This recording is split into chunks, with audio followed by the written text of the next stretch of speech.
Merhaba arkadaşlar, Tarkan Özvardar ben. Bugün YouTube kanalımızda sizlere özellikle yavru köpekler, zaman zaman yetişkin köpekler için de ölümcül olabilecek tehlikeli viral hastalıklardan bahsetmek istiyorum. Biliyorsunuz özellikle bir köpeği bebekken edindiğiniz zaman bu viral hastalıklara karşı köpeğinizi korumak durumundasınız. Her köpek sahibi bebeklik süreci içerisinde özellikle aşı programı yani bağışıklık sistemi oluşana kadar, aşıları tamamlanana kadar köpeklerini dışarı çıkartamaz. İşte bu çıkartmama olgusu bu viral hastalıklara yakalanma riskini minimalize etmek hedeflidir.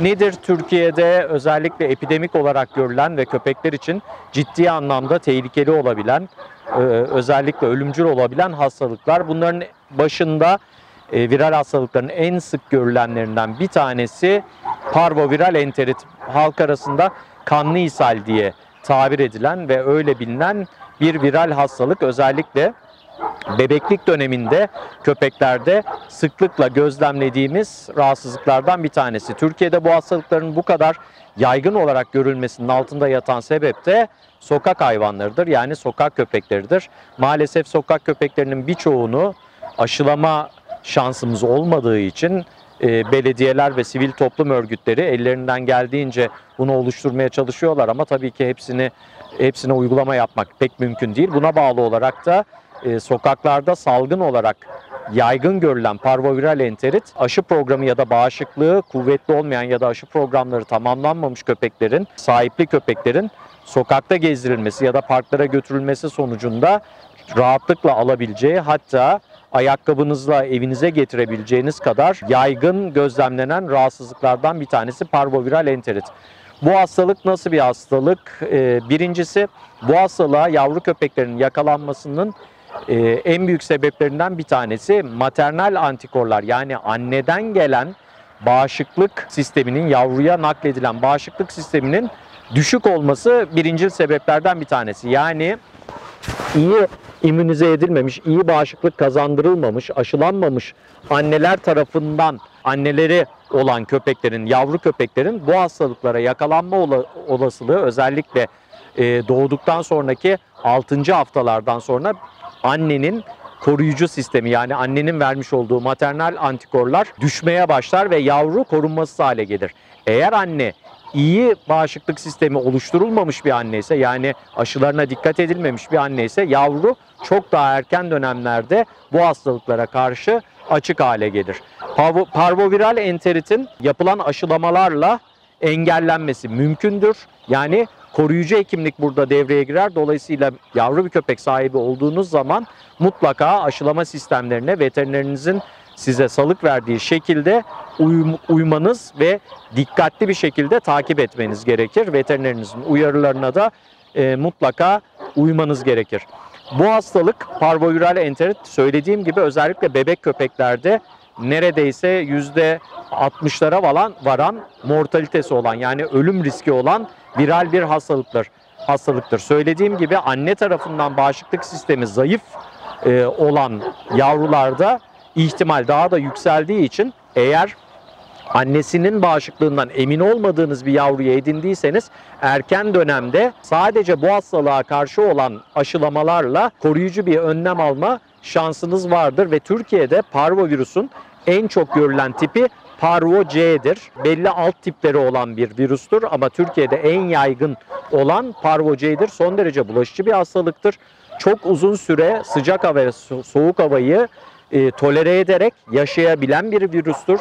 Dolayısıyla da sokaklarda her yerde barınabilen virüslerden bir tanesi. Bebek bir köpek edindiğiniz zaman aşılama sistemi, özellikle karma aşıları tamamlanmadan, rapelleriyle birlikte, yani tekrarlarıyla birlikte tamamlanmadan köpeklerinizi bu tip yerlere çıkartmamanız özellikle önemlidir. Bu hastalığın semptomları nelerdir?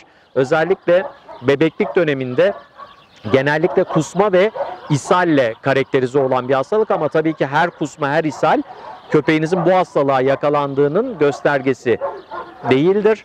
Bu kusma ve ishalin sıklıkları ve ishalin gittikçe kötüye gitmesi hiçbir zaman parvovirüse yakalanmış bir köpekte hiçbir zaman eğri aşağıya doğru gitmez. Yani iyileşmeye doğru gitmez eğer bir önlem alınmazsa. Her zaman gün be gün köpek daha kötü hale gelir. Kusmalar artar, yemeden içmeden kesilir.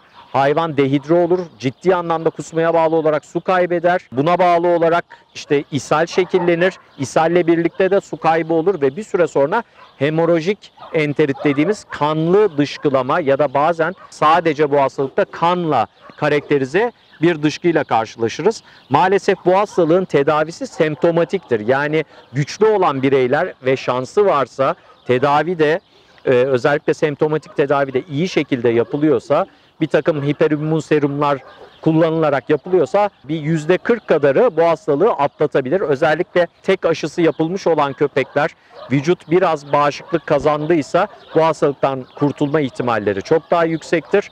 Ama aşısı olmayanlar ve bazı ırklar bu hastalığa karşı oldukça dirençsizdir. Daha önceki videolarda da bahsettiğim gibi Labrador Retriever'lar özellikle bu hastalığa karşı ciddi anlamda dirençsiz olan köpeklerdir. Siberian Husky'ler dirençsiz köpeklerdir. Dobermanlar, Rottweiler'lar, özellikle Japanese Akita Inu'lar bu hastalığa karşı maalesef dayanıklılığı düşük olan ırklar.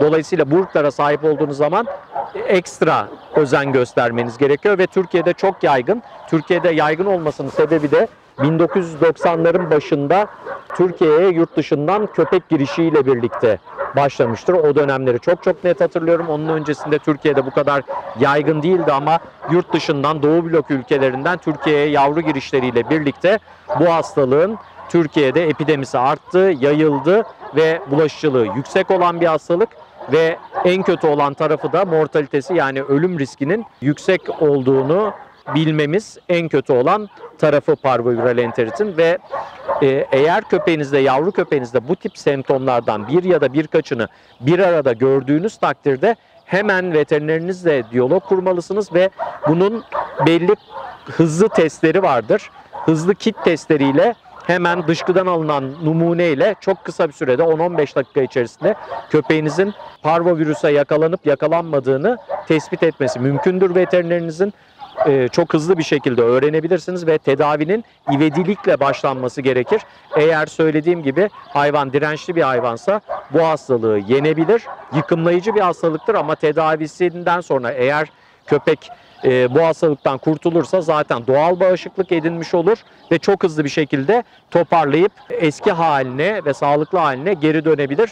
Ama maalesef bazı bireyler dayanamayarak bu hastalıkta yitirilir. O yüzden bu hastalığın engellenmesi ya da korunmanın tek bir yolu vardır. Bağışıklığı oluşturmak, yani aşılama sistemleri. Dolayısıyla köpeğinizin bebek olarak edindiğinizde parazitler mücadelesi yapıldıktan sonra hemen aşılamalarının, özellikle sadece parvovirüse karşı aşıların başlatılmasıyla en yaygın olan virüsü engellemiş ve köpeğinizi, yavru köpeğinizi buna karşı koruyabilmiş olursunuz.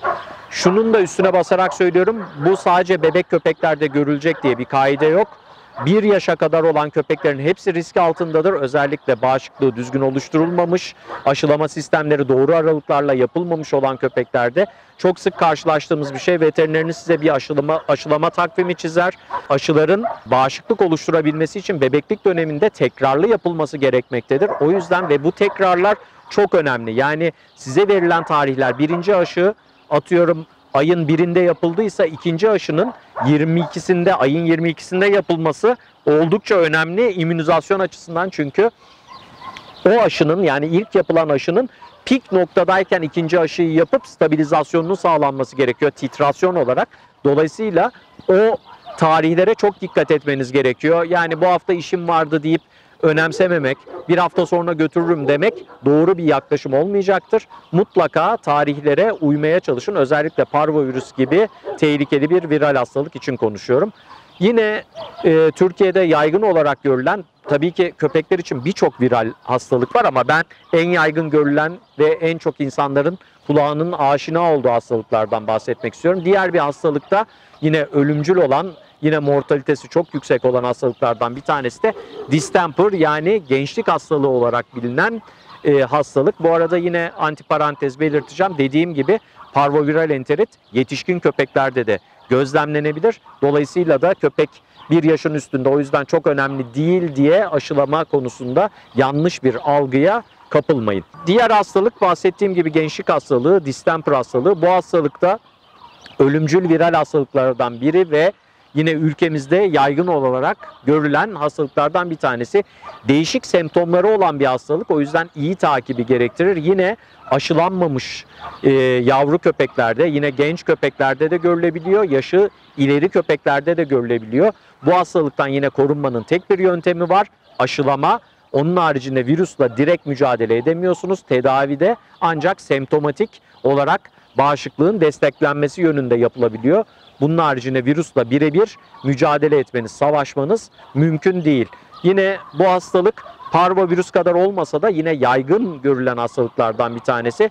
Birkaç formu var. Bu hastalığın gastrointestinal form dediğimiz sindirim sistemine kanalize olduğu form, akciğer formu dediğimiz solunum sistemine endike olduğu ve sinirsel form dediğimiz de sinir sistemine penetre olduğu bir form daha var. Bu formların belli başlıları bir arada da görülebiliyor. Sıralı olarak ilk önce köpeğiniz ishal, kusma, sonrasında öksürükler, balgam çıkartmalar, sonra da nörolojik semptomların görülmesi ve hayvanın kaybedilmesi. Genellikle bu hastalıkta nörolojik form görüldükten sonra köpeğin geriye döndürülmesi, yani yaşama döndürülmesi oldukça zordur.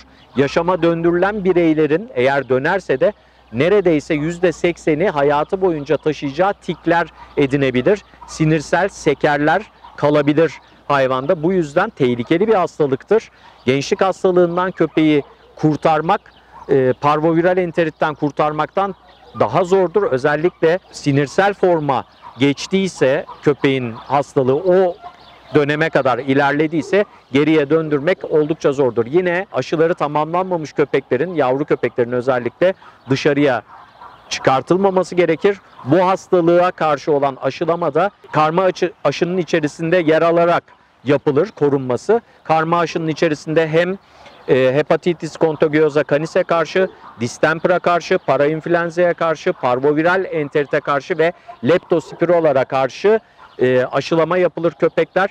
Bu hastalıkların en sık görülenleri, yine söylediğim gibi, ve en tehlikelileri parvoviral enterit ve distemper'dır. Türkiye'de epidemisi en fazla olan ve en çok kayıplara sebebiyet veren.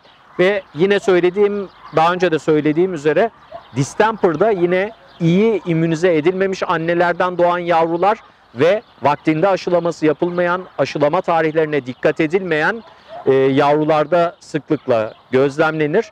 Korunma, söylediğim gibi, yine aşılamayla yapılır. Buradan nereye geleceğim? En çok bu hastalıkların görüldüğü yerler merdiven altı üreticilerdir arkadaşlar. Çünkü merdiven altı üreticiler hiçbir zaman annenin aşılarına dikkat etmez. Tek hedefi para kazanmaktır.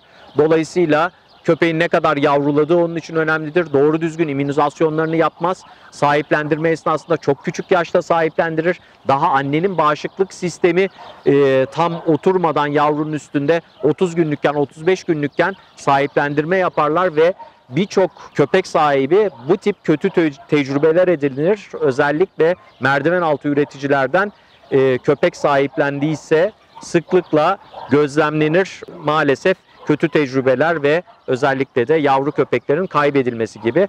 O nedenle merdiven altı üreticilerden mümkün olduğunca uzak durmaya çalışacağız ve o sektörü tetiklememek adına merdiven altı üreticilerle çok fazla ilişkide olmamakta fayda var. Bir köpek edinirken annenin özellikle bağışıklık sisteminin kuvvetli olup olmadığı, aşılarının olup olmadığı, yavrunun annenin maternal antikorlarının etkisinin bitmesi, yani 40. günden sonra aşılarının başlayıp başlamadığını mutlaka check etmeniz gerekir ve bebeklik sürecinde karma aşıları tamamlanmadan asla köpeğinizi dışarıya, başka köpeklerin gezdiği ve enfekte olma ihtimali olan yerlere çıkartmamaya özen göstermelisiniz. Söylediğim gibi aslında birçok viral hastalık var. Biraz önce bahsettiğim gibi leptospiroz, hepatitis contagiosa canis, parainfluenza, özellikle Bordetella bronchoseptica dediğimiz aslında virüs değil, bir bakteri. Onun da sebep olduğu, aşılamayla engellenebilen hastalıklar var yaygın olarak görülen ama özellikle çok dikkat etmemiz gereken ve Türkiye'de epidemisi yani yaygınlığı, bulaşıcılığı yüksek olan parvovirüs enfeksiyonları ve distemper'ın yani gençlik hastalığının yol açtığı enfeksiyonlardır ve korunmanın en önemli yolu aşılamadır arkadaşlar. Veteriner hekimleriniz size hangi tarihleri veriyorsa lütfen özellikle karma aşıları konusunda hassas olun ve senelik tekrarlarını yaptırmayı unutmayın. Çünkü bu aşıların koruyuculuğu genellikle 1 sene civarındadır. Her sene köpeğinizin bu aşılarla immünize edildiğinden emin olmaya çalışın.